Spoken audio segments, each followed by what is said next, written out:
৭২ থেকে ৭৫ পর্যন্ত শেখ মুজিবের শাসন খুবই খারাপ ছিল। আমি উনাকে মহামানব মনে করি না।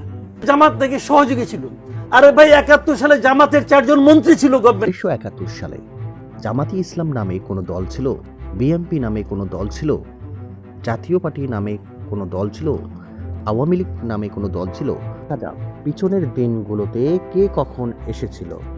বাংলাদেশ জাতীয়তাবাদী দল বিএমপি বাংলাদেশের অন্যতম প্রধান কেন্দ্রীয় ডান থেকে ডানপন্থী রাজনৈতিক দল।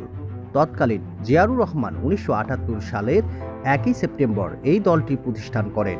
এর আগে ১৯৭৭ সালের ৩০ এপ্রিল জিয়াউর রহমান তার শাসনকে বেসামরিক করার উদ্দেশ্যে ১৯ দফা কর্মসূচি চালু করেন।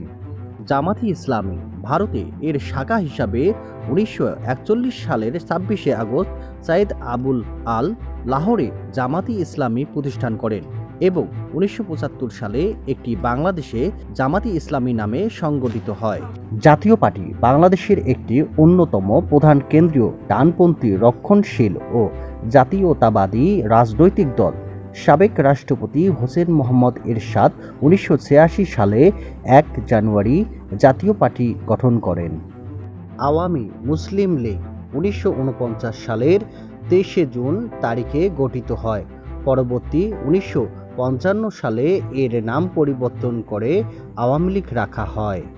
তাহলে বোঝা যাচ্ছে আওয়ামী লীগ সবচেয়ে আগে সংগঠন তৈরি করেছিল, কিন্তু জামাত, বিএনপি, জাতীয় পার্টি যুদ্ধের পরে তারা দল গঠিত করেছিল। কিন্তু কিছু জ্ঞানী লোক এখন বলতেছে ৭১-এর যুদ্ধে জামাতি ইসলামের ৩ জন এমপি ছিল।